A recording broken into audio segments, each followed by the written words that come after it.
Okay, folks, we need to wrap this up. We went 15 minutes on this.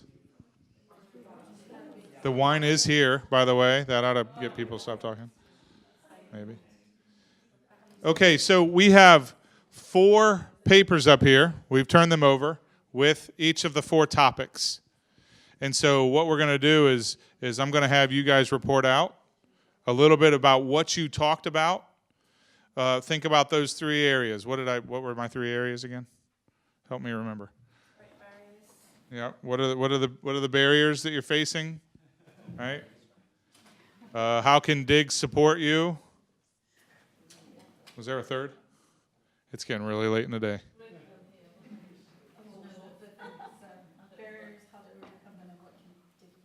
Okay. So what are the barriers for that central topic that you have?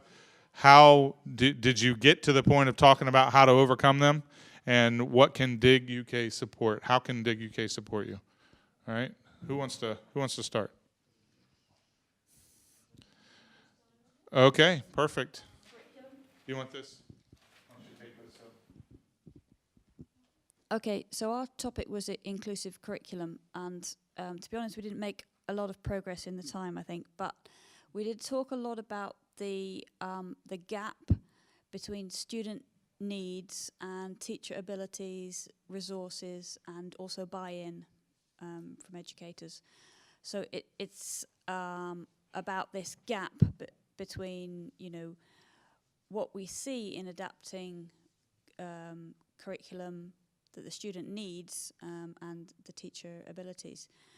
I think we didn't really talk about changing curriculum. We were talking more specifically about field work, group work, and adapting things to students. We didn't get on to actually talking about adapting the curriculum itself.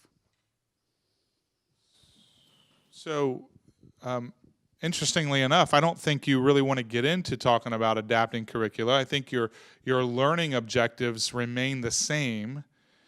It's about how you're representing the content and presenting the content. How a lot of times we talk about how we are giving students an opportunity to express their understanding back to you, right? Jackie's daughter is taking a very high stakes test. It is one way of doing things. And if you don't do well on that, you're SOL, right? And so how are we giving students an opportunity in multiple means of action and expression? If you're familiar with Universal Design for Learning, it's giving students an opportunity to present their understanding back to you or demonstrate their knowledge back to you in diverse ways. Yeah, but I think there's also something about if you're not used to adapting for student needs, you don't look at your curriculum critically and say, is this actually what we want students to be able to do by the time they come out of this qualification? Make sure that they're actually relevant things that we're saying we want students to do. And so it's a training issue. Yeah. Right, good. I'm going to come back to you guys. Which one were you, the broadening participation? Yeah, widening and broadening participation. So we kind of had a wide-ranging discussion on it. So we tried to identify some of the issues. Let's say, first one, we recognize that the population demographics are changing. So that sees a reduction in folks in A-level and GCSE geology at the moment. There's a perception of it being a little boring. That wasn't my point, but it was raised by more than one. Let's see.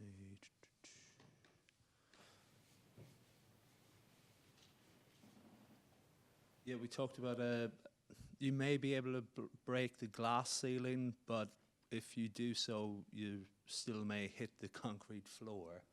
Land on the concrete floor. Oh, sorry. BBC websites.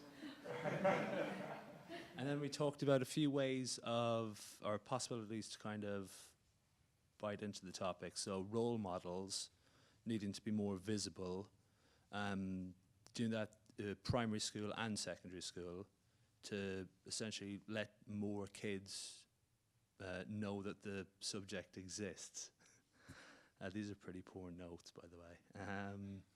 Another one to showcase the transferability of skills that a geoscience degree has. So I don't think we talked about a specific area, but I know economics is one where geoscience is quite relevant.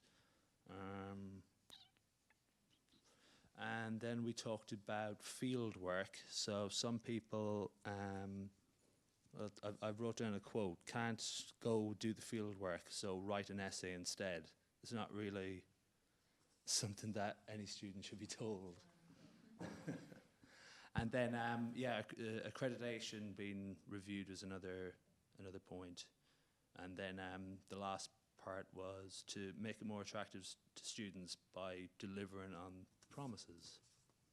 And that's all of our notes. Good, thank you. So last couple of points here was accreditation, the alternative assignments are bad. It's one of my graduate students is actually working on that too, looking at how faculty in the U.S. are so quick to give alternative assignments rather than to try and figure it out, you know. And usually these alternative assignments have absolutely nothing to do with what the goal of the field course is. What was that third one, George? Delivering on promises it was. Okay. Delivering on promises. All right. You guys want to go? Sure. All right.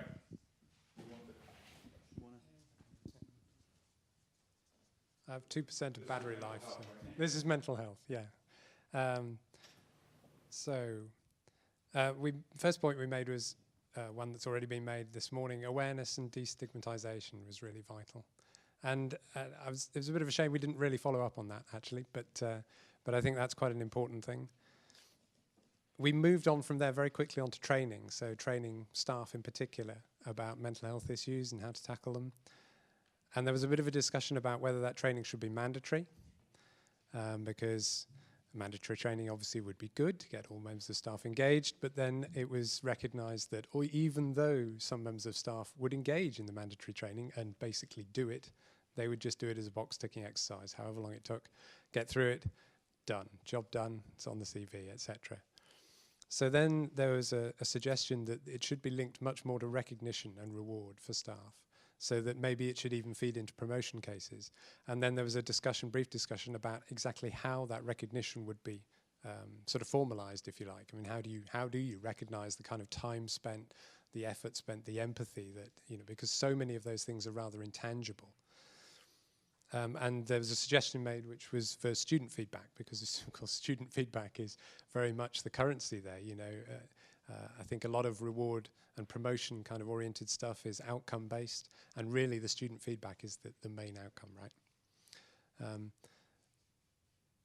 So yes, we talked about non-compliance by staff, and that was particularly, it was mentioned that quite often, even though staff maybe at grassroots level or at lower level who are actually engaged in this pastoral roles might be very good at them, and if they're good at them, of course, they get loaded with more of them and then more work, and so they get overworked and overloaded.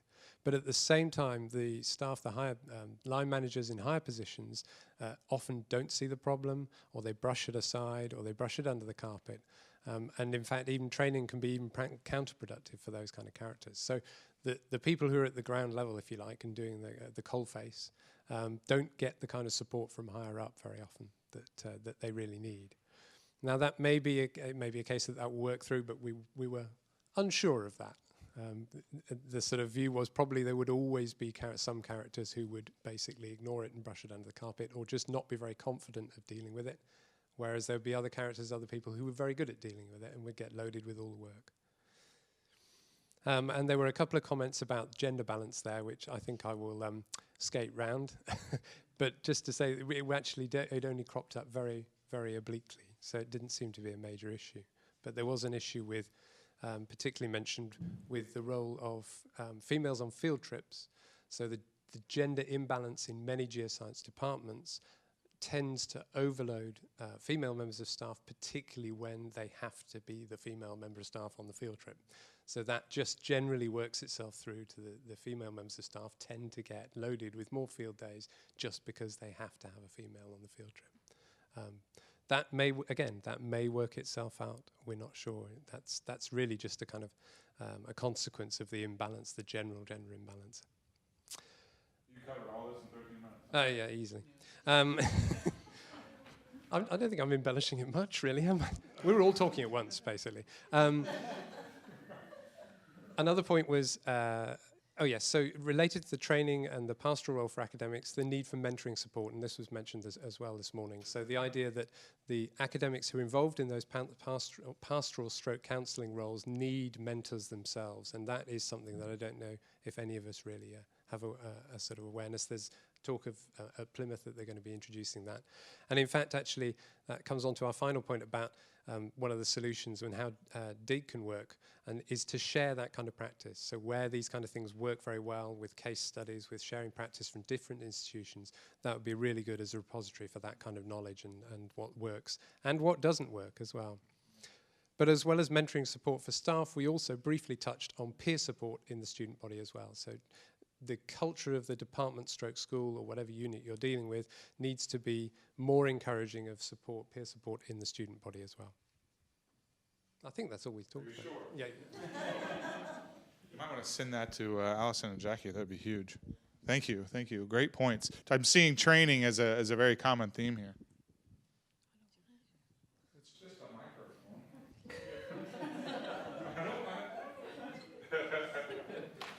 So we covered about a third of that. But a lot of our discussion started off about that kind of disconnect between what universities output and what employers require. And I guess that's a role for places like the GLSOC and also for DiG-UK to start bridging that gap to make sure that we're all on the same page in terms of skills that are coming out. You know, an example here is like courses aren't giving students the technological skills. They're still taught to colour in maps, and they will never walk into a workplace and colour in a map. It's all digital technologies. And actually, digital technologies enable more people than sometimes these paper-based.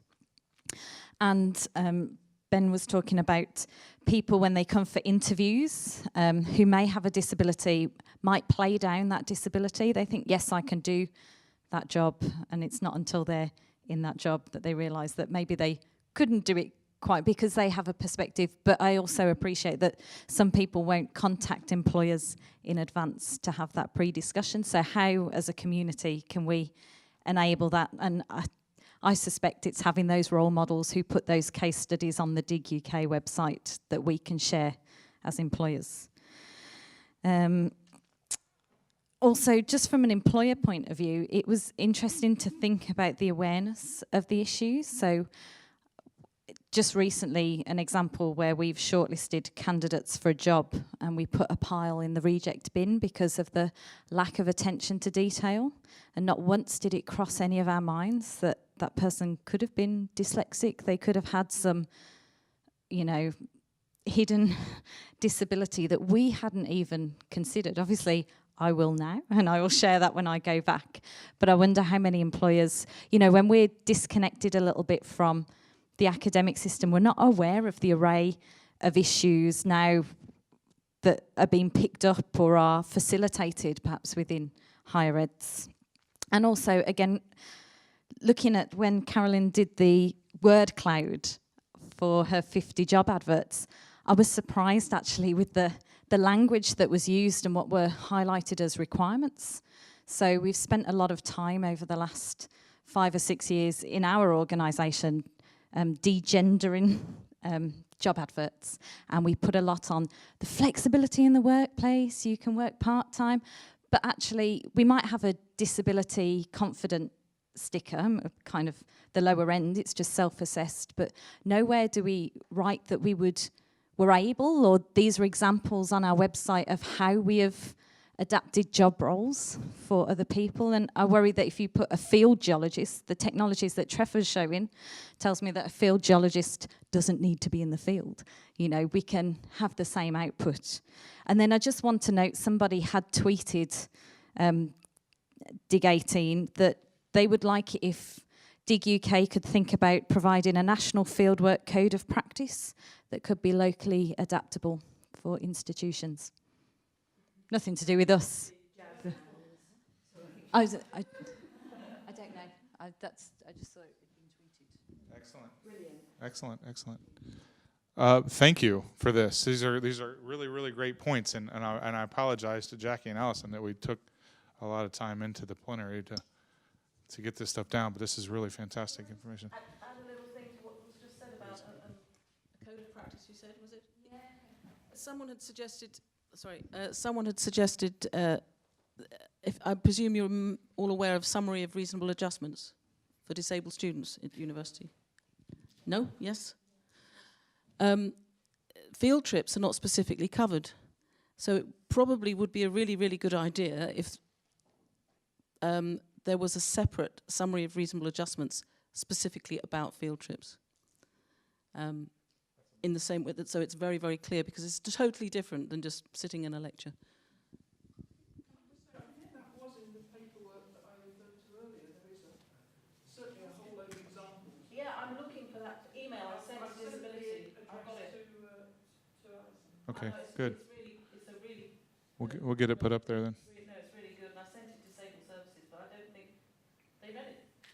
They probably didn't. I mean, typically, again, we talked about this, that a lot of the accommodations are there provided for testing services. They don't think about lab space or even field work. So that's something else. All right, I'm going to turn it over to Allison. Good luck. Okay, so 10 minutes till wine time, so let's be productive. So I put up this list of questions at the beginning of the day. So I'm not going to go through all these in detail now, because I think it's been a really productive day. There's been lots to think about, lots to talk about, and I think what we need to do is probably go away and think about these questions, and in about a week's time I will send round an email, probably another Google form with these questions on, and then ask people, when you've had chance to really think about things a little bit more, to give some feedback on how you would respond to these questions. But it would be really useful just to get a sense now at the end of the day as to what do we do now? You know, this has been our launch event, and you know, we achieved our aim in the sense that we got together a group of people who are genuinely interested in supporting diversity across the range of geosciences. We've had a really interactive day where we've had opportunity to talk to people and find out about different practices and opinions and experiences. So we've started to build some momentum. What do we need to do next? What should our next step be? What else do we need on our to-do list? Yes. Which already has some things on it, I think. Right, so if I'm going to just hand around a roving mic. Holly had her hand up first there. Oh, no, I need the red light to go on. Go on, red light. That's it, red light's on. So I work for Atkins. If you don't know us, we're a engineering consultancy. And I run the work experience placement for our office. And one of the main things that I've noticed in the past couple of years, and maybe a place to start, is that a lot of our work experience students are from middle class families and have family or friends who are involved in geoscience, and that's how they've heard of us. Children from poorer backgrounds or different ethnic minorities haven't heard of geoscience, and it's not talked about in schools, particularly not as a career choice. So I think that's quite a good place to start, would be to going in at work experience level, so year 10 and year 12, and promoting what we do, and that is actually accessible for everybody.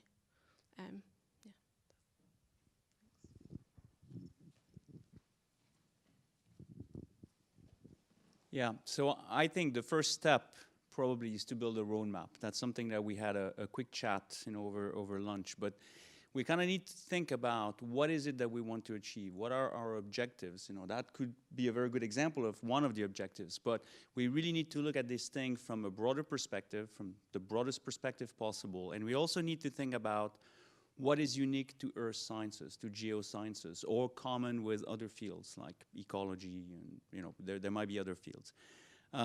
Because there's a lot out there.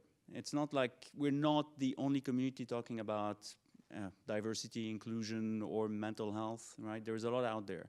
So we don't want to reinvent the wheel again, but I think we have some specific problems that, you know, this body, or, you know, the DIG would be the natural, let's say, guardian or leader in geosciences. So I think building a roadmap, building a community, having some achievable objectives, midterm, short-term, maybe longer term, and move from there. And then it's going to be a moving target. And what do you think the timescale for building that roadmap should be? Well, I think realistically, you know, given that we're all, most of us academics, it's going to be longer than we plan. But I think realistically within 6 months, we should have something, some kind of white paper, some kind of roadmap that we should be able to, you know, to at least present. To, you know, you have a website, you know, that we can at least show and ask other members of the geoscience community in the UK or even abroad to comment on or participate or, you know, define.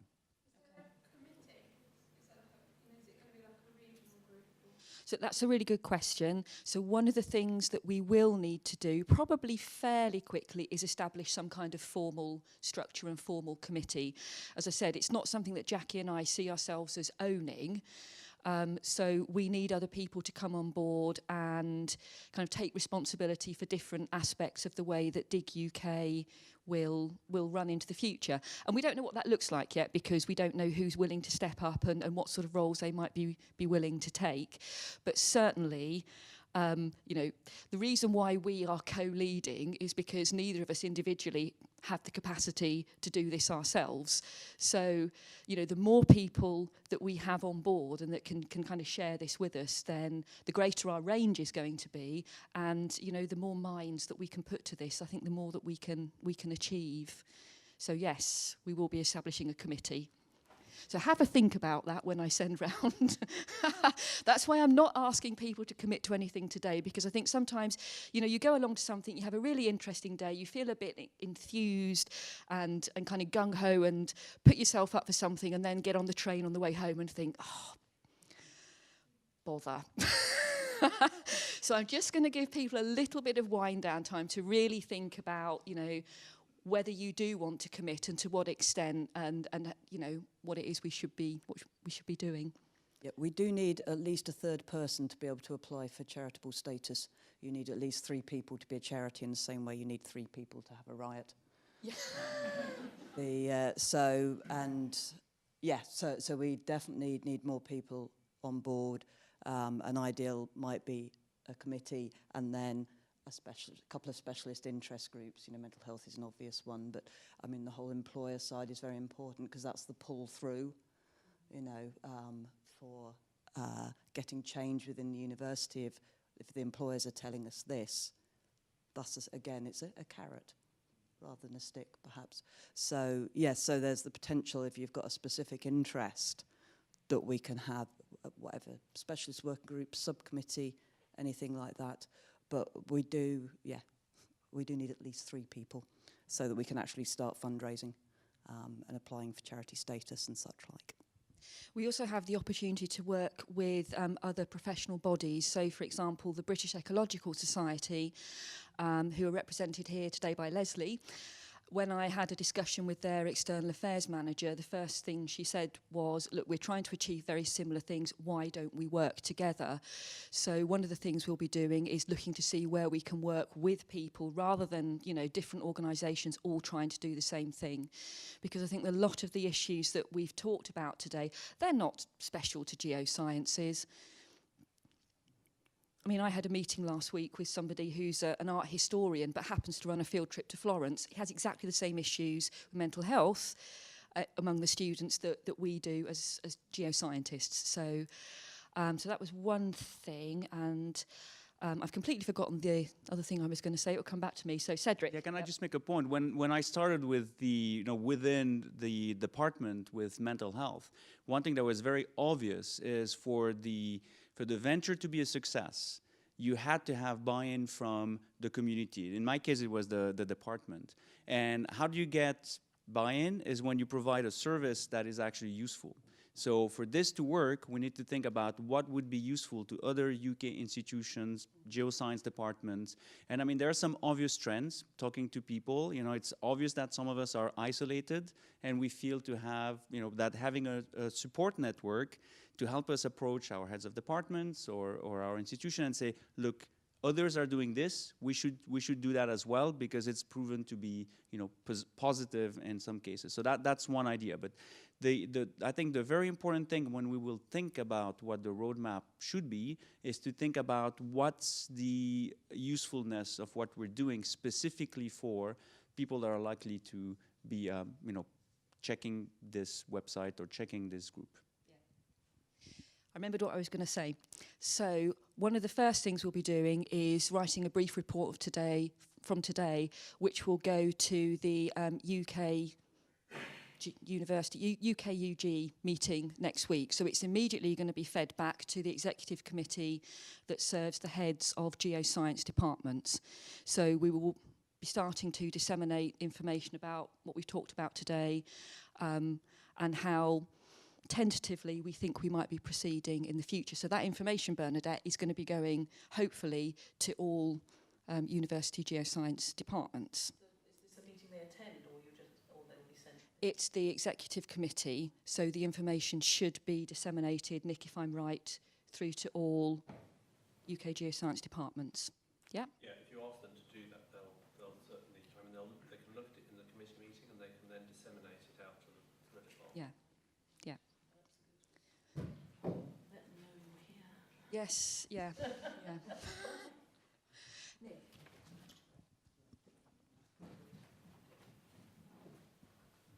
Thanks. I'm sorry I haven't been able to be here all day. As I said at the beginning, I'm leaving next week, so I'm sort of getting through things a little bit. It sounds like it's been an incredibly productive day. I think you're quite right to focus on what are the next steps, because as I said at the beginning, certainly from our point of view, we share your vision of working together and doing this collaboratively. And I think there are some fairly common sense next steps. So you've talked about some of the practicalities of, having a plan, developing some structure, and it's tricky not to get caught up in that, but I think you need to sort of do that, but do that in as light touch a way as you can, because in the meantime you can be taking practical steps like getting outputs from this, spreading the word, just getting a bit of dialogue going around some of these issues. That can be done really quite easily. It also then taps into this idea of that you're doing things that meet a need. So if you start to get that dialogue going in a way which is useful to the people who are able to access it, whether those are educators, students, or others in the wider geoscience community, then that's really valuable. And that brings us maybe back to the employers. And if you can get employers on board and recognising the value of this early on, there you're really tapping into this user group and this idea of you're doing something which is going to provide a service, be useful to people. So when we've talked about the value of a diverse geoscience workforce, we think about it as it's a head and a heart thing. It's a heart thing because it's the right thing to do, and being equitable and providing opportunities and being inclusive is the right thing to do. It's also the right thing to do from the head point of view in terms of thinking about maximising the pool from which you're drawing your future skilled workforce.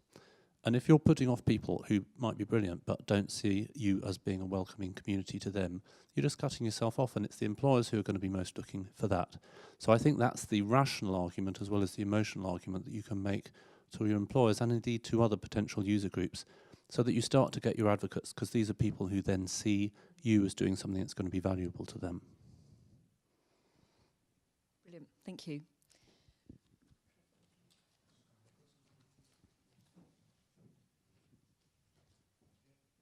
So I was just going to echo Cedric's point around the roadmap thing, and just to flag it up, not as an output, but as a working document. So the whole model about roadmaps and issue logs and that kind of democratization process is a really live one and could work really well for this community, and that if we set it right, those issues and items of interest that change over time can be used to shape that roadmap and maybe not be a fixed thing that we're going to achieve in the future, but something that we're working on right now and right here. So just as a way to flag that emphasis around positioning it as a working thing. And the other thing, which has already been mentioned actually and already echoed, was the partnership stuff, but partnering not with people like us, so not with another discipline doing field work, but let's partner with, you know, students' minds and other works that have got the expertise that we can bring to the group here. And I think the power of this group, maybe as a network, will be bringing people together, but enabling them to reach out to these other sources of expertise when we need them. And I think that's really, really, really good for the group. So,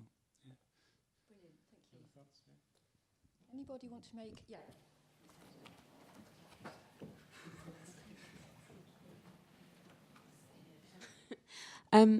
So I coordinate the outreach in our department, and mentioning schools, I think you're absolutely right. I think a lot of the issues that we see, it's too late by the time people have got to university. They've already made up their minds. They haven't done the right degree, accessing A-levels, or they've been put off science or put off field-based science at GCSE already. And so maybe a role for DiG-UK in the future would be working with teacher networks, working with people like Esther, but not just Esther, because our science relies on the chemists and the physicists, actually working with national teachers' unions, or perhaps providing some sort of inset support that we as practitioners within the universities could perhaps, you know, be those people in front of them. But if there was a possibility of sort of advertising nationally to the schools, that we could go in and talk to people either in primary schools or kind of, you know, year 7, year 8, year 9, where they haven't quite made their choices. I think that could be quite a broad win for quite a lot of us, and maybe break down some of those barriers. But equally, finding some role models from within our communities who speak to the role models, the kids that we want to then bring in from the different diverse backgrounds. So has anyone got a cloning machine for Chris Jackson? Because that would be great, wouldn't it?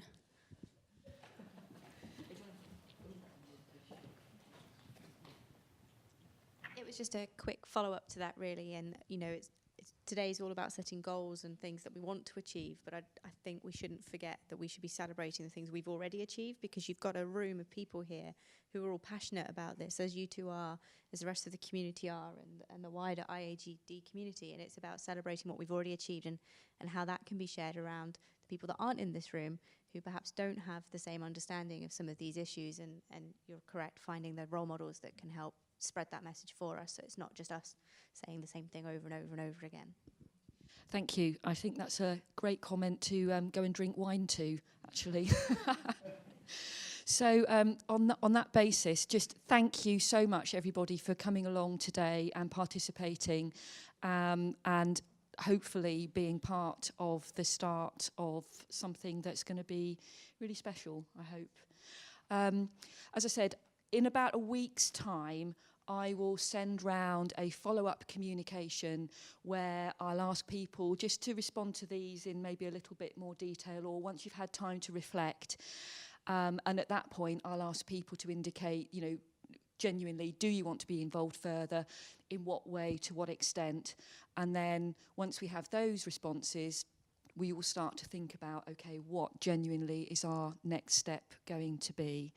So thank you very much again, everybody, for coming along. Thank you to Cedric. Thank you to Chris. Thank you particularly to the Joel Sock for supporting this event and feeding us and plying us with alcohol in a moment. It's really appreciated. So thank you very much. And thank you, everybody.